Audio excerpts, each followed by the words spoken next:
안녕하세요. 미국 주식 성공 투자로 여행을 원 없이 다니고 싶어하는 욕망덩어리 미국 주식 인간지표입니다.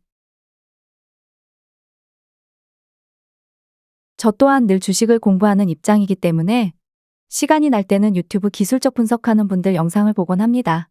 현재 대다수 나름 전문가라고 하는 쪽에서는 다음 주 쌍바닥 관점을 많이 보는 듯 합니다. 물론 저 또한 어제까지는 다음 주 쌍바닥 관점이었고 현재도 그 관점은 조금 달라지긴 했지만 다음 주에는 미국 CPI 발표를 비롯해서 목요일에는 FOMC 파월타임이 있으며 목요일은 코스피 쪽 내마녀의 날인 듯 싶고 금요일에는 미국 2023년도 마지막 내마녀의 날이 있습니다. 그렇기 때문에 다들 다음 주에 더 대비를 하는 듯 보입니다. 그렇다면 인간지표는 썸네일에서 말한 쌍바닥이 다음 주에 나오지 않을 수도 있다라는 얘기를 할까입니다. 그리고 영상에 앞서서 제가 최근에 원달러 환율과 코스피를 먼저 보는 이유는 어차피 국장이나 미장이나 커플링 상태입니다. 거기에 국내 주식은 원달러 환율이 거의 100% 좌지우지합니다. 그렇기 때문에 금일 밤에 있을 미장 흐름을 판단할 때 국장을 미리 보고 또 국장의 다음 날을 판단할 때 미장도 참고하고 합니다. 이렇게 여러 관점으로 접근하는 방법도 있다라고 생각하시고 국장 투자하지 않더라도 이런 부분까지 너그럽게 이해해 주셨음 합니다. 7일 목요일에 원달러 환율이 다음 주에 나올 범위를 미리 땡겨서 1330원 가까이 올라왔습니다. 솔직히 이 정도로 원달러 환율이 튀어오르면 코스피가 많이 밀려야 정상인데 2480 부근을 끝까지 지켜내 주었습니다. 외국인들이 코스피를 더 밀어내려서 물량을 받아낼 생각이었지만 이게 뜻대로 되지 않았다는 거라고 봅니다. 그리고 결국 다시 원달러 환율은 파동 상황에 맞게 내려오고 있습니다. 여기서 보통 원달러 환율이 1307원 근방에서 버티다가 다시금 튀어오르면서 코스피 2차 바닥 쌍바닥을 만드는 게 일반적입니다. 근데 이일봉으로 와서 보니깐 물론 월요일까지 진행 중이라 금요일 차트만 보고 확답할 순 없습니다만 구름대를 뚫고 내려오려고 합니다. 만약에 다음 주에 미장이나 국장이나 쌍바닥 패턴을 만들고 싶다면 원달러 환율은 다음 주 초까지는 현재 부근에서 크게 떨어지지 말아야 합니다. 문제가 주봉에서 세 번째 파동이 쌍봉 형태에다가 일목균형표 하방 구름대를 뚫고 내려오려고 하고 있습니다. 물론 아직은 구름대 안에 있기 때문에 쌍바닥이 나올 가능성이 좀 더 우세해 보입니다.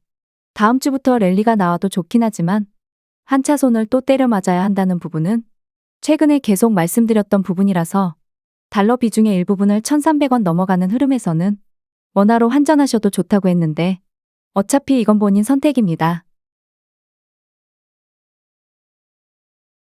코스피 주봉 차트입니다. 세 파동 모두 위로 돌진 중입니다. 다만 아직 3번째 빨간색 파동이 반지점도 못 갔기 때문에 다음 주에 코스피가 2550포인트를 넘긴다 하더라도 다시금 세 번째 파동 위치 힘으로 내려올 겁니다. 하지만 큰 하락이 발생하지 않고 횡보만 하더라도 다다음 주부터 세 번째 파동 상승이므로 그때부터 본격적인 상승 랠리도 가능합니다. 물론 다음 주에 어떤 악재가 터질지는 모르지만요. 이일봉 차트를 보시면 첫 번째 하늘색 파동은 단기 눌림을 알려주는데 두 번째 보라색 파동이 내려올 생각을 하지 않습니다. 보통 기술적 분석을 하는 분들이라면 제가 참고하는 스토캐스틱을 안 보더라도 이평선 배열을 중요시하는 분들은 이쯤에서 한 번의 눌림으로 투더문하는 패턴을 보지 않습니다. 일반적인 쌍바닥 패턴이 정석적으로 보는데 저는 다만 일본 기준에서는 세 번째 빨간색 파동이 여전히 고점에서 버티고 있기 때문에 만약 금요일부터 시작해서 월요일, 화요일까지 주가를 계속 올린다면 쌍바닥이 나오지 않을 가능성도 현재 보고 있다고 이해하시면 됩니다.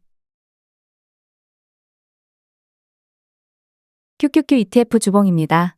수요일까지만 하더라도 첫 번째 하늘색 파동이 고점에서 아주 살짝 내려오는 모양새였습니다. 그런데 목요일 하루 만에 지수가 1% 이상 상승하면서 살짝 내려오던 흐름도 사라져가고 있습니다. 이일봉으로 와서 보면 제가 바라본 시점이 바로 눌림목입니다. 다만 눌림목일 때도 결국 두 번째 보라색 파동을 위로 돌려야 하는 힘이 발생을 해야지만 그때부터가 상승 랠리인데 공식처럼 따라다니는 게 첫 번째 파동이 다이렉트 상승이 아닌 쌍바닥 형태입니다.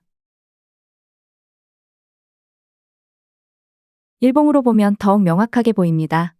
그래서 이번 주에 비중 너무 크게 안 들어가도 다음 주에 나올 가능성이 높은 쌍바닥 위치에서 나머지 비중을 들어가도 무방하다고 본 상태였는데 너무 많은 사람들이 다음 주 쌍바닥 패턴을 보는 것인지 제가 흔들리는 것인지 모르겠으나 아무튼 쌍바닥 관점도 유효하지만 그냥 다이렉트 횡보 상승도 보인다입니다. 반도체 SOXX 2일봉도 나스닥과 별반 다르지 않습니다. 최근에 제 영상 보시고 들어가신 분이라면 SOXL 상품 22달러를 너무 훌쩍 넘는 평단가분은 없을 거라고 봅니다. 현금 비중은 최소 50에서 70% 내외일 거고요. 그런데 현재도 현금이 100%라면 제가 더 드릴 수 있는 말은 없습니다.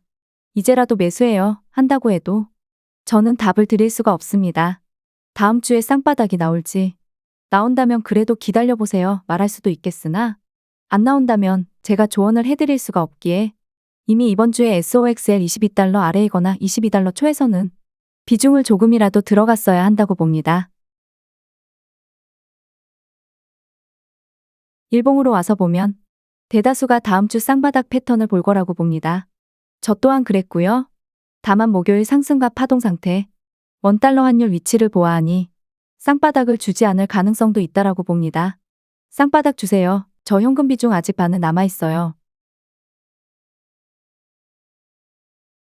테슬라 월봉을 보겠습니다. 단기관점으로 테슬라 주가는 어차피 시장이 산타랠리 나온다면 같이 상승을 할 거라고 봅니다. 그렇다고 해도 260달러를 크게 넘기는 흐름은 일단은 이번 달에는 힘들 거라고 보고 있습니다. 월봉 파동을 보면 첫 번째 파동이 내려오고 있습니다. 브레이크가 걸렸는지 안 걸렸는지는 모르겠으나 월요일에 위로 살짝 돌린다고 가정을 한다면 2024년도 상반기에 세 번째 파동도 위로 계속 올리면서 다시금 280에서 300달러를 향하는 흐름이 나올 가능성이 큽니다. 여기서 다이렉트로 전고점을 테스트하러 갈지 혹은 다시금 280에서 300달러대를 터치 후에 눌림이 온 후에 전고점 테스트할지 혹은 280에서 300달러 도달 후에 눌렸다 오르면서 다시금 300달러대를 못 넘기면서 탈출 신호가 나오면서 경기 침체를 맞이할지입니다. 제 생각은 경기 침체가 있다고 보고 있기 때문에 테슬라는 장기적으로 300달러대를 테스트 후에 아래로 쭉 밀려서 2022년도 저점을 테스트하러 간다고 보고 있습니다. 전고점을 가려면 일단 거시경제가 좋아야 합니다. 자동차론 금리가 역대급인데 아무리 돈 많은 사람들이 사준다고 할지라도 그게 계속 이어지려면 시장금리가 내려야 하고 일자리는 여전히 많아야 하고 그냥 골디락스라면 일명 쌉가능입니다. 그렇다면 굳이 테슬라가 아니어도 지수 3배 상품 투자해도 개이득입니다. 테슬라 4시간 240분봉 단기 흐름을 보면 파동 상태가 별로 좋지 않습니다만 상방 구름대가 아래를 잘 지지해주고 있기 때문에 결국 테슬라 또한 지수가 상방으로 틀 때 같이 올라간다고 봅니다. 그렇다고 해도 12월에 260달러대를 넘기는 흐름은 다소 어렵지 않을까라는 견해입니다. 금요일 잘들 보내시고 구독과 좋아요 알람 설정은 무료입니다.